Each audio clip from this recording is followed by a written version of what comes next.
তীব্র গরমের মধ্যেই চট্টগ্রামে দুপুর নাগাদ মাঝারি বৃষ্টি হয়েছে।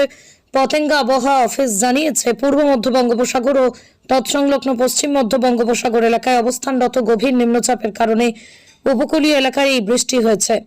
আগামী 24 ঘন্টাও মাঝারি থেকে ভারী বৃষ্টির পূর্বাভাস দিয়েছে আবহাওয়া অফিস।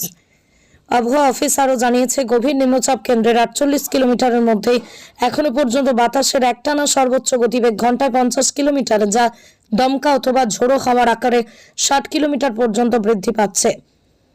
গভীর নিম্নচাপটির কারণে কেন্দ্রের নিকটবর্তী এলাকায় সাগর উত্তাল রয়েছে।